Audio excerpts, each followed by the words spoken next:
Welcome back to Off-Grid Living and Survival Prep, folks. It's Davey here with you. I got a really cool video today for you. So I'm kind of diving back into the history of when people had to make survival food and depression food and that sort of thing. And one of these recipes I came across a while ago, which I really love. It's a big hit with the family. It's a big hit with me. Is Hobo stew or Mulligan stew, which is basically, in the Great Depression or when times were tough, you had a lot of people that were running the rails and, riding the rails and tramping and hoboing and living in camps and hobo camps and that sort of thing. And what they would do is basically throughout the day, they would try to gather something to eat for at nighttime, and then everybody would bring their one thing to the pot, basically. You'd have a cook or a couple cooks that were preparing everything. Everybody would throw everything they had basically into a pot, and then everybody would get a nice meal. So if you brought, say, an onion, your onion would go in the pot, and you would be able to enjoy that nice, beautifully prepared meal instead of just eating an onion. This is back in a time when people were very creative. There wasn't a lot of money, and things were very tough. So it's kind of a time when humans, in my opinion, are at their best. It's when they have to be creative. And they have to think outside the box, and they have to survive. And when people are in a survival mode or in a situation when they have to survive, it seems to be when people are really pushed to their best, pushed to their limits. It's very tough. I imagine it was very tough for these people to survive. And but that really is what the old saying goes. Necessity is the mother of all invention. And at that time and during those times, people had to be very creative and rely on each other. So it's kind of interesting. I look back at the old stories, and it would be basically throughout the day on your journey, if you're picking up bottles or cans or pedaling down in a local market or trying to find some food that people had thrown away or whatnot, you would just come across, and a lot of these folks would just steal. They would steal an onion from a market or out of somebody's garden, and that would be what they would bring that night to the soup, to the pot. Or they'd steal a can of peas or find a can of peas somewhere or pick it up at a food bank. It was a very hard time for these people, but I want to recreate this old classic and one of the more classic recipes that I found of it, and try and do it up for you today, because it really is a delicious stew. So everything you need for this recipe is right in front of me. It's very simple. It's going to start off with the more traditional recipes that I found started off with corned beef, canned corned beef, so that's what we're going to use today. An onion, we're going to add an onion, which probably would have been a luxury back in those times. A can of peas, very simple can of peas. Some ketchup, some salt, some pepper, and some water. So what I like to do at the start is get my onion and my corned beef into the pot and get the fat rendering down out of the corned beef to make a nice, just to bring all the flavors out, and to get this onion cooking in that fat and get a nice taste going. One thing you want to remember is back in those days, you had to cut your stuff up uniformly, because I've read stories before as where somebody would get a bigger piece of, say, onion or a bigger piece of, say, potato, and a fight would break out because they felt as though they weren't getting an equal or fair amount. So it says in some of the stories I read to be, cautious in cutting your stuff up and making sure that it's as uniform as possible, so that everybody's getting an equal portion. So I'm just going to do very blocked up onion. Get that into the pot. We all know how these work. You got your key for your corned beef. What a beautiful day. Sunshine.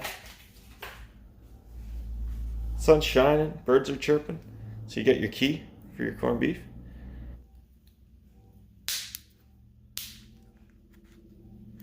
And away we go.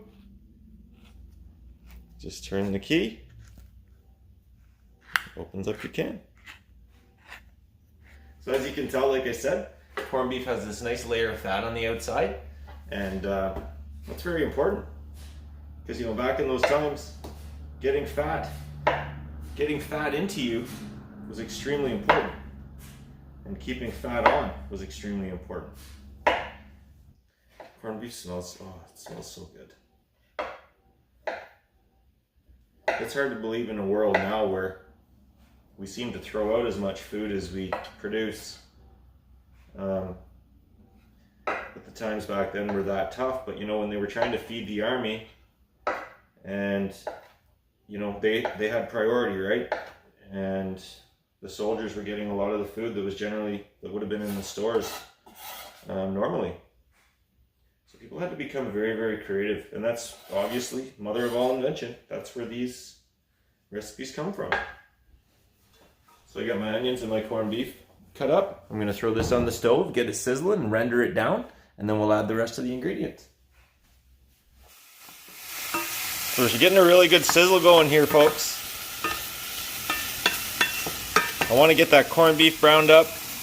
You get a nice transparency in those onions. What a beautiful smell. Beautiful aroma. So this time I'm going to add some salt and pepper. Now remember, you know, the corned beef and the ketchup, they have quite a bit of sodium in it and salt already. So I'm just going to add a little wee bit. Just some coarse salt, some coarse ground pepper. Get that all in the pot.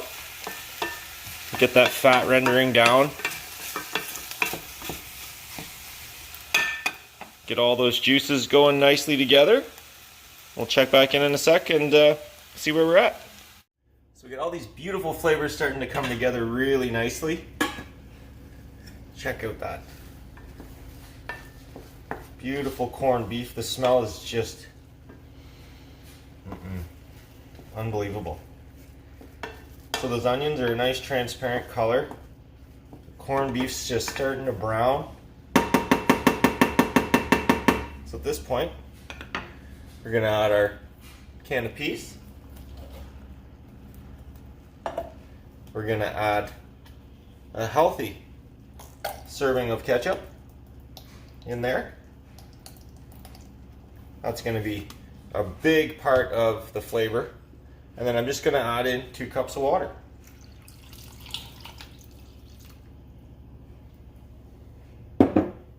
So we have that all in the pot. Everything's all mixed up nice. Getting that really nice red color from the corned beef and from the ketchup. It's just beautiful. I cooked the onions and the corned beef on low simmer for approximately 10 minutes. Just to unleash, just to get all that flavor out right at the start. Just like if you were cooking a normal stew, you know, you start with your meat, your onions, your salt, your pepper.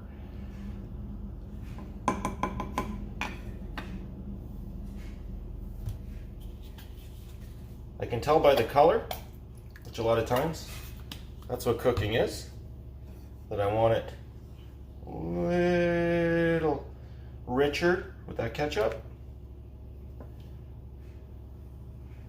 Oh, that looks so good.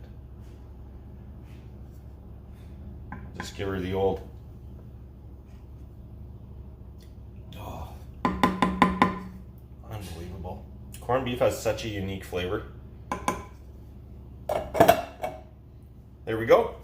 We're just gonna let this simmer now for maybe another 15 minutes. I'll bring it up to a nice rolling simmer, and it's chow time.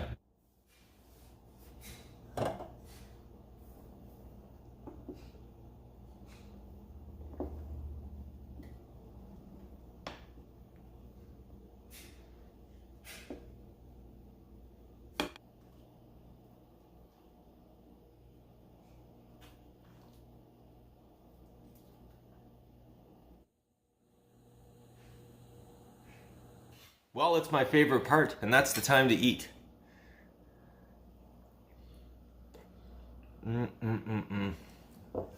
The flavor from that corned beef is so nice. Mixed with the onions and the ketchup gives it that sweetness.